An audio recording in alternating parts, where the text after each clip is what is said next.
about the situation surrounding Scarborough Shoal and the broader South China Sea dynamics. Let's start with historical timeline and context and all that.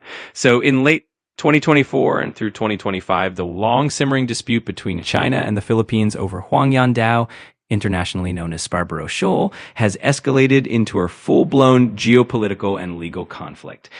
This essay explores China's redeclaration of sovereignty over the disputed reef, the Philippines' legal responses, the intensifying militarization of the area, and the broader implications for regional stability and international law.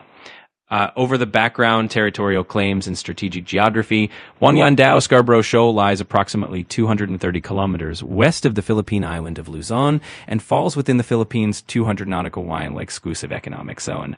However, since taking de facto control of the reef in 2012, China has exercised growing military and administrative authority over the area, often justified through historical claims and strategic imperatives. In November 2024, China officially published straight baselines around Huangyan Dao, mapping out 16 base points to assert its claim that the reef and surrounding waters constitute Chinese internal waters. This marked the first time China had laid down such geographic coordinates for Scarborough Shoal, moving from ambiguous historic rights claims to formal territorial delineation. The Philippines' legal counteroffensive. In response, the Philippines enacted two major pieces of legislation, the Maritime Zones Act and the Archipelagic Sea Lanes Act, which came into effect in November 2024. These laws aim to codify the 2016 Permanent Court of Arbitration ruling that invalidated China's expansive 9-line claim and establish sea routes and reinforce maritime sovereignty within the West Philippine Sea. The Archipelagic Sea Lanes Act designates specific routes for foreign vessels, aiming to limit China's previously unregulated transits and naval activities within Philippine archipelagic waters. The Maritime Zones Act formally incorporates the Kalayaan Island Group, Pagasa Island, and Scarborough Shoal into Philippine domestic law, raising the legal stakes for any foreign vessel entering these waters without permission. China's military and administrative escalation, rather than back down, China responded with both legal counterclaims and military posturing. On November 10th, 2024, it released geographic baselines and announced law enforcement operations to expel illegal vessels, implicitly targeting Philippine ships. Throughout late 2024 and into 2025, China has conducted regular combat readiness drills in the vicinity. Okay, all right. I see that you kind of cut off for a second, so I'm going to hop back in and let's talk about something more about this. I think that one of my first questions for you is going to be how much is the fish market worth in both China and as well the Philippines?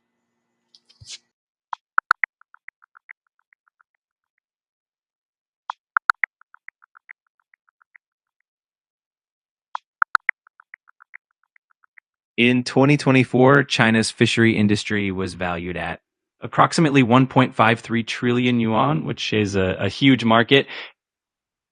In terms of total aquatic output, they produced about 68.66 million tons. Meanwhile, the Philippines fish and seafood market was valued at around 8.67 billion US dollars, and it's projected to grow to about $13.22 billion USD by 2033. So both countries have pretty substantial and growing fishery industries, which definitely adds another layer of importance to the resources around areas like Scarborough Shoal. All right, do me a favor. So I thought it was a little bit unfair. You gave the Philippines a USD convertibility. Why don't you do the same for the yuan? And then why don't we compare them again?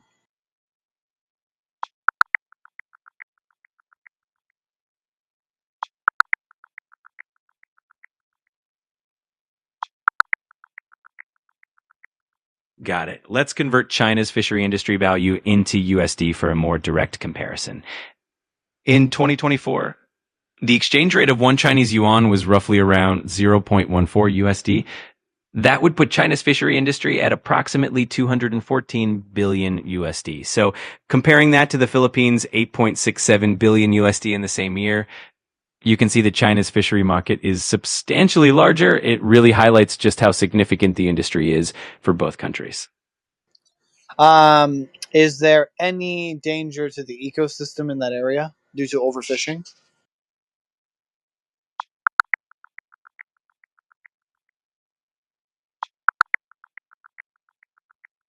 Yes, overfishing is indeed a significant threat to the ecosystem around Scarborough Shoal. The South China Sea is one of the world's most biodiverse marine regions, and overfishing can lead to the depletion of fish populations, disrupt marine food webs, and cause damage to coral reef ecosystems. This not only impacts marine life, but also affects the livelihoods of local fishing communities who rely on these waters. So, sustainable management and conservation efforts are. Okay, I think that my next question as well for you is going to be. Let me see here as I go through my notes. Are there any military warships within the general area, and are there any military bases in that general area as well? And if you can verify that there is one, do we have an idea in terms of mileage, how far they are?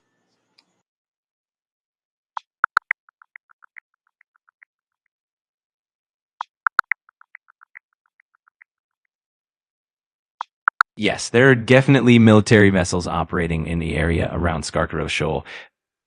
The Chinese People's Liberation Army Navy frequently conducts patrols and combat readiness exercises in the waters around the shoal to assert their control. The Philippine Navy is also active in the vicinity, conducting patrols to assert their own claims. As for military bases, there aren't any permanent military installations directly on Scarborough Shoal itself, since it's mostly a reef and doesn't have the infrastructure for a base. However, there are notable military bases in the broader South China Sea region. For example, China has built artificial islands with military facilities in the Spratly Islands, which are a few hundred miles to the southwest of Scarborough Shoal. The Philippines, on the other hand, has military bases on its main islands, like those on Luzon, which is about 230 kilometers away from the shoal. So while there are no bases right on the shoal, there are definitely military assets and patrols in the surrounding region. Is there any oil around there?